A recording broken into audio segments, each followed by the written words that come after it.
bugün mədə-bağırsaq xəstəlikləri çox yaygındır. Ən çox da yeniyetmələr arasında. Keyfiyyətsiz qidaların olması həzmdə çox böyük problem yaradır. Köp, gəyirmə, ürək bulanma, bunlar hamısı mədə-bağırsaq xəstəliklərinin əlamətidir. Bağırsaq təmizləyiciləri bitkilər var ki, onları həftədə 1-2 dəfə normal qarışımlarla. Bütün günü o dərmanları içirlər. Bu köp əleyhinə, bu qəbizlik əleyhinə. Niyə sən həzm sistemini normal müalicə eləmirsən? Heç də fikirləşməyin ki, hansısa dərmanı içib bugün yaxşı olacaqsan, 3 gün sonra yenə həmin vəziyyət olacaq. Dizbakteriozu olan insanlar daimi ishaldan əziyyət çəkir. Bu da qəbizi olan insanlar hər zaman istifadə edə bilərlər. Hər birinizi xoş gördük dəyərli dostlar, dəyərli izləyicilər. Bugün son illər insanlar arasında aktual olan bir xəstəlikdən, mədə-bağırsaq xəstəliklərindən danışacağıq. Bu xəstəliklərin sayı son illər niyə artıb və xəstəliklərə səbəb olan amillər nələrdir? Bugün studiyamızda bu mövzuya toxunacağıq. Studiyamızın qonağı dəyərli həkimimiz, Nərgiz Klinikasının rəhbəri, Fitoterapevtlər İctimai Birliyinin sədri Məlahət xanım Qəhrəmanovadır. Xoş gördük. Çox sağ olun. Necəsiz? Yaxşı, sağ olasınız. Həmişə yaxşı olasınız. Var olasınız. Baxın, həqiqətən də bugün mədə-bağırsaq xəstəlikləri çox yaygındır. Ən çox da yeniyetmələr arasında. Bugün qastritlər deyərdim ki, uşaqlar arasında çoxdur.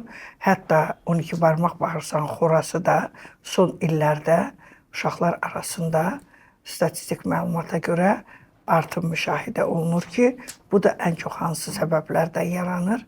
Düzgün qidalanmama, stres faktorları və oturaq həyat tərzinin olması, bunların hər biri mədə-bağırsaq həzm sisteminə öz təsirini göstərir. Uşaqlarda ən çox yaranan mədə-bağırsaq problemləri, məsələn, yeniyetmələr, tələbələr arasında çox rast gəldiyimiz 12 barmaq bağırsağın xorasıdır.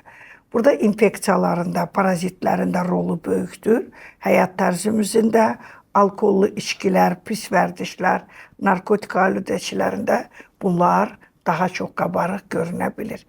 Və bir də ki, həmişə qeyd elədiyimiz kimi, yersiz yerə həddindən artıq içilən baş ağrıları, ürək bulanmam var, başım ağrıdı, soyuq dəydi, narahat oldum, bugün yorğunam, içilən medikamentoz müalicələr təbii ki, mədə-bağırsağı qıcıqlandırır.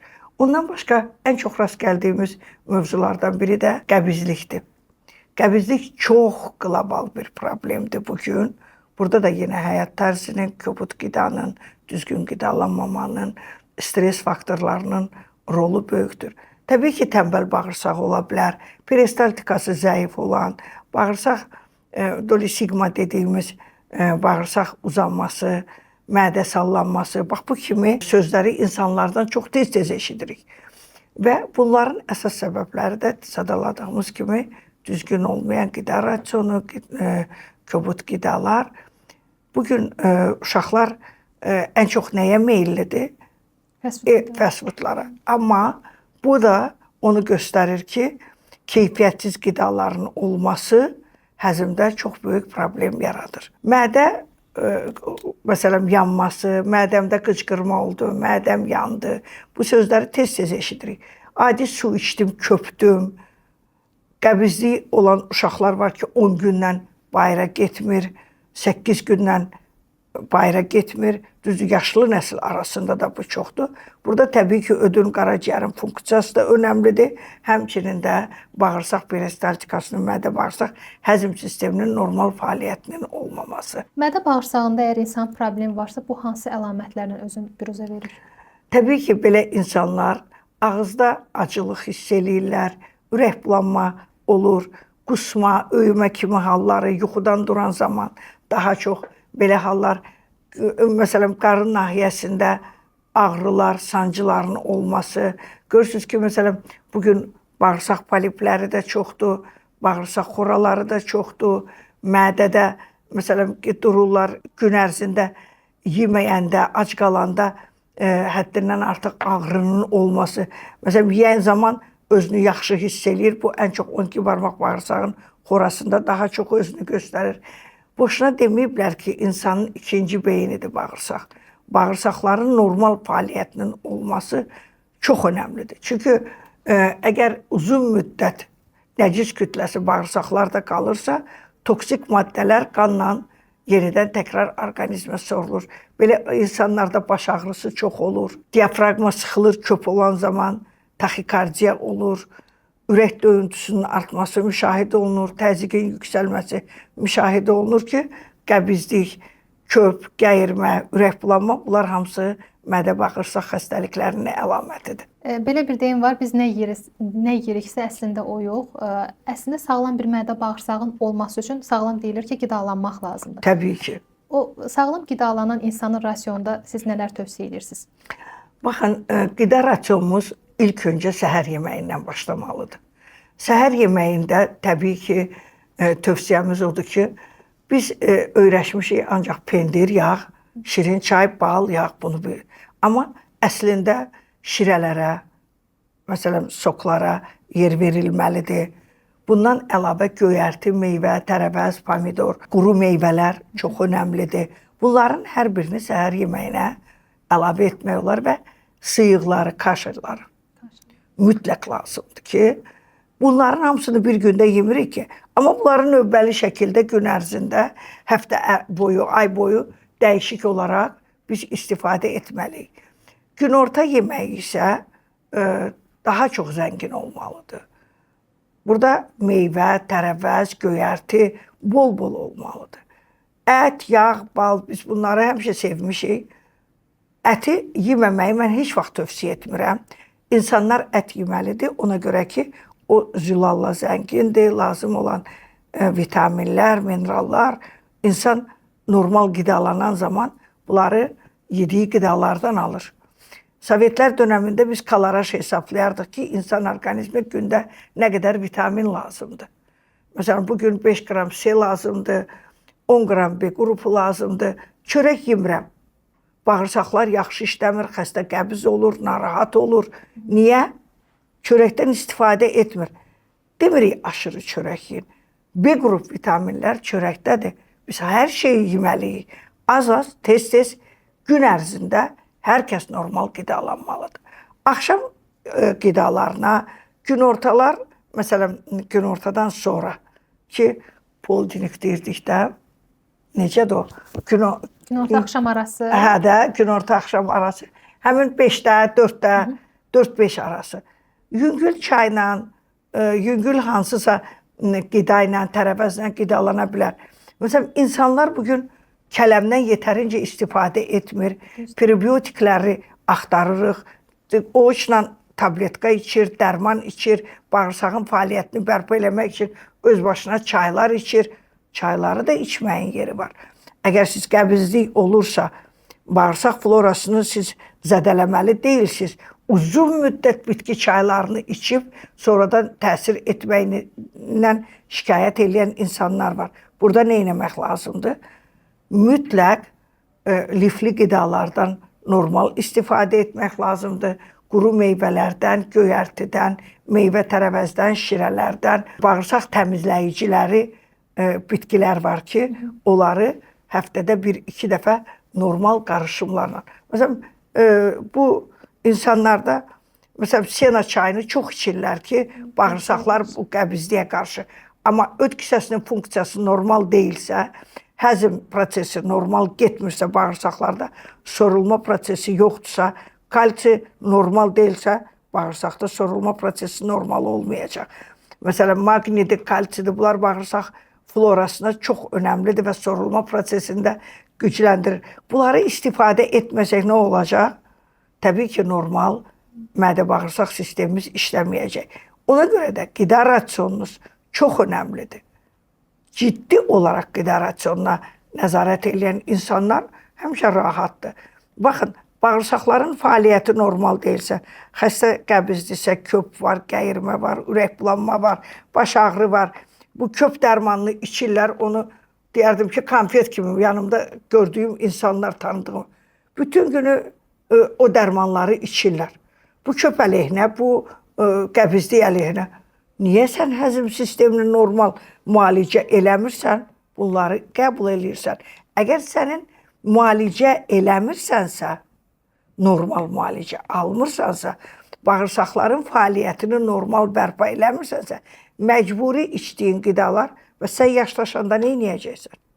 Yaşlaşan zaman daha çox bu qəbizlik, bu ürəkbulanma, bu deyərdim ki, onda da daha çox oturaq həyat tərzi və allergik həssaslığın artması məhz mədə, bağırsaq refluksdur, bulbitdir. Məsələn, ən çox insanlarda sonraki mərhələlərdə nə baş verir? Təbii ki, həssaslığın yüksəlməsi. Gedirlər uzun müddət allergiya müalicə eləyirlər, amma mədə-bağırsaq həzm sistemindən xəbəri yoxdur. Baş ağrısından gedir nevropatoloqa müraciət eləyir. Sən birinci, ilk öncə bağırsaqlarını təmiz saxla. İrslənilən qadınlar çox sevir. Dəri gözəl olsun, dəri parlaq olsun, şəffaf olsun, ləkəsiz olsun. Nə edəcəksən? İlk öncə bağırsaqlarını təmizləyəcəksən. Sənin gündəlik bağırsaqlarının normal fəaliyyəti olmasa, sən heç bir gözəllikdən danışma. Sorulma prosesi yoxsa saç da tökülür, dırnaq da qırılır. Dəriyə, orqanizmə lazım olan minerallar hardan sorulur? Bağırsaqlardan sorulur. Əgər bunlar sizdə yoxdursa, heç də fikirləşməyin ki, hansısa dərmanı içib bugün yaxşı olacaqsan, 3 gün sonra yenə həmin vəziyyət olacaq. Ona görə İlk öncə baş ağrısı dərmanını içməmişdən öncə birinci bir fikirləş ki, sənin orqanizmində nə baş verir? Hardan bunlar qaynaqlanır? Hardan sənin mədə bağırsağın xəstədirsə, baş ağrın da olacaq, allergiyan da ola bilər, başqa sancın köpün də olacaq, qəbizliyin də olacaq. Birinci növbədə mən bütün hər kəsə tövsiyə edirəm. Uşaqlarınızda da, evdə, ailənizdə də mütləq nəzarət eləyin həzm sisteminə. Həzm sistemi normal olarsa, sizin demək olar ki, hər bir orqanizmanız daha rahat çalışa biləcək. Bitkilərdən danışdıq. Bayaq qeyd elədiniz ki, bəzi bitkilərin yerli yersiz, uzun müddət istifadəsi hətta fəsadlar yaradır. Bəli. O necə baş verir? Baxın, bitkiləri uzun müddət senanı içən adam bağırsaqları işləyir. Sonra bir müddət sonra orqanizm öyrənir və daha o nəticəni xəstə ala bilmir. Amma elə bitkilərimiz var ki, daha çox bizə nə verir? Daha faydalı bitkilərimiz var. Müalicəvi əhəmiyyətli bitkilərdən istifadə edin. Bağırsaq iltihabında, bağırsaq xoralarında çox gözəl, effektiv təsirə malikdir gülünbahar bitkisi. Amma bunu tək içməyin faydası yoxdur. Bu bitkiləri daha normal, daha geniş istifadə etsəniz ki, məsələn, bağa yarpağınla qarışdıra bilərsiniz, qırxbuğumla, zəncirotunla, bunları qarışdırdıqda dazotu həm sinirlərə sakitlik verir, həm mədə-bağırsaq həzm sistemində yaxşı, effektiv təsir göstərir. Bunları düzgün doza ilə düzgün istifadə etsəniz, siz gözəl nəticə də ala bilərsiniz. Nə qədər müddət adətən istifadəsini tövsiyə edirsiniz? Ümumiyyətlə, hər bir dərmanı necə içirik? 15 gün, 21 gün. Bitkilər biraz uzun müddətli təsir etdiyi üçün orqanizmdə olan xəstəliklərdən, patologiyadan asılı olaraq bir ayda içə bilər, 40 gündə içə bilər, lazım gəlsə 3 ayda içə bilər. Amma həkim məsləhəti olmadan bunları içmək düzgün deyil. Qəbzlikdən bayaq danışdıq. Qəbzliyin yaranmasına deyilir ki, öd xəstəlikləri, öd problemləri də səbəb olur. Bəli, çox böyük səbəb. Öd kisəsinin funksiyası pozulanda öddə qatlaşma çöküntü yaranır, öd normal ifraz olunmur, bağırsaqlara gələn öd turşusu həzmdə iştirak edir və bağırsaqlarda sorulma prosesini artırır. Əgər bağırsaqların normal sorulma prosesi yoxdursa, qaraciyərdən ötürülən öd, qatılaşmış öd mühtəviyyatı gəlir sarı qızılı rəngdə. O qaldıqca kisədə ödün funksiyası normal olmursa, öd oturaq həyat tərzi, düzgün qida rasionunun olmaması, öddə durğunluq yaranan insanlarda həzm prosesində iştirak etmir öd turşusu, kisədə qalır, qatlaşır, çöküntü verir, bəzən kalsinatlar olur, get-gedə də daşa çevrilir. Amma həzmdə iştirak edən öd turşusu tam olaraq bağırsaqların fəaliyyətini bərpa eləyir. Ödündə bəs problemi olan, yaxud da ki, ödü çıxarılan insanlara nələr tövsiyə edərdiniz? Baxın, ödü olmayan insanlar, ödün özü götürülmür, axar qalır, ödlük götürülür. Ödlüyü götürəndən sonra öd kisəsinin funksiyası yenə davamlı olaraq olur. Bəzən də orada yalançı öd əmələ gəlir. Hətta orada öd kisəsini götürülsə də o yalançı öddə öd daşı yenidən əmələ gələ bilir. Bu da dediyimiz kimi düzgün qidalanmama, normal rasionun olmaması hamısı bir-biri ilə əlaqəlidir. Qəbzlikdən danışdıq, istərdim ishal problemindən də danışaq. Yəni bununla bağlı çox izləyici yazır ki, bəs ishaldan əziyyət çəkir, müalicə alsa da effekt vermir. Ümumiyyətlə bu ishal problemi nədən yaranır və bunun müalicəsində necə, daha doğrusu bunun müalicəsi necə aparılır? Baxın, ishal bu günləri çox həddindən artıq içilən antibiotiklərdən dizbakterioz yarana bilər. Dizbakteriozu olan insanlar daimi ishaldan əziyyət çəkir. Bəzən gəlirlər, bağırsaq iltihabı olan zamanda ola bilər ishala meyillilik. Sonra bəzi parazitlər var ki, məsələn, Lamblia özü də bir hüceyrəli ibtidailərdir ki, Lamblia orqanizmdə artdıqda, seliyin miqdarı öd kisəsində artdıqda, təbii ki, burada da ishal və qəbizliklə əvəzləşmə olur. Sonra 12 barmaq nazik bağırsaqda yaşayan parazit növü var ki, blastosistilər. O da bağırsaq infeksiyasını, iltihabını artırır. Blastosisti olan insanlarda da həddindən artıq tez-tez ishala meyillilik olur. Bundan əlavə ishalın ən çox yaranmasında deyərdim ki, çox rolu var iltihabı prosesin. İltihabı proses nədir? Bağırsaqlarda olan, el arasında deyilən kimi soyuq dəymə ilə olan bu iltihabda özü də uzun müddət davam edərsə, 12 barmaq bağırsağın xorası, bunlarda ishala meyillilik ola bilər. Ödün funksiyası dəyişdikdə, öd kisəsinin funksiyası pozulduqda, dediyiniz kimi əməliyyat olduqda da bəzi insanlar. Bir də var diareyalar. Diareyalar qida zəhərlənmələri, qidada, məsələn, görürsünüz ki, keyfiyyətsiz qidaları yeyəndən sonra sinir mənşəli də ola bilər. Bəzi insanlar əsəbləşəndə görürsünüz ki, tez qarnı gedir. Bunların qıcıqlanmış bağırsaq sindromu da var. Yəni bunların hamısında ishal olması mümkündür. Bəs ümumiyyətlə bağırsaq, mədə problemlərini yaşamayaq deyə siz izləyicilərə nə tövsiyə edərsiniz? İlk öncə bayaq qeyd etdiyim kimi, ümumiyyətlə onu deyim ki, qastritlər nədən yaranır? Ən çox ac qalan insanlarda, pəhriz saxlayan insanlarda, soyuq dəymə ilə olan insanlarda çox olur ki, həddindən artıq uşaqlar bugün kola, fanta, nə bilim, bəzi içkilər var ki, bunları çox buz kimi, çox soyuq içirlər. Qastrit nədən yaranır? Qastrit məsələ soyuq sudan yaranır, soyuq qidadan yaranır. Ona görə bunlara nəzərə alsaq, mədə-bağırsaq sistemimizi qorumaq üçün mütləq biz təbii vasitələrə üstünlük verməliyik. Çünki təbii vasitələr belədir ki, sənə heç bir kimyəvi təsiri olmadığı üçün başqa orqanlara, qaraciyərə zərər vermir, yüklənmir. Bəzi insanlar var ki, ishala irsi meyilliliyi də ola bilir. Elə insanların müalicəsi, Nərgiz klinikasında deyərdim ki, tam təbii üsullarla dizbakteriyozun müalicəsi çox gözəl aparır. Burada gördüyünüz məhsullarda, qastritlərdə, refluksda, mədə-bağırsaq xəstəliklərində bax bu qastramin və qastroprotektor çayını bunları istifadə edə bilərsiniz. Bağırsaq xoralarıdır, yaralardır, bağırsaq problemlərindən olan insanlar bunları rahatlıqla istifadə edə bilərlər və qəbizlikdə yenə də komfort teyadır. Bu da qəbizi olan insanlar hər zaman istifadə edə bilərlər. Təşəkkür edirəm Məlahət xanım. Suallarımızı cavablandırdınız. Həqiqətən də sağlamlıq ümumiyyətlə yediyimiz qidalardan başlayır. Əgər biz sağlam qidalanırıqsa, ilk növbədə mədə bağırsaqlarımız və digər orqanlarımız da daha sonra sağlam olur. Ona görə sağlam qidalanın, sağlam yaşayın. Suallarınız varsa mövzumuzla bağlı şərh bölümümüz açıqdır. Əgər həkimlə əlaqə saxlamaq istəsəniz, əlaqə nömrələrini qeyd edirik. Bildirim ki, bugün studiyamızın qonağı dəyərli həkimimiz Məlahət xanım Qəhrəmanova idi. Nərgiz klinikasının rəhbəri, fitoterapevtlər İctimai Birliyinin sədri. Yenidən görüşərik inşallah. Özünüzə yaxşı baxın, sağlam qalın, sağ olun.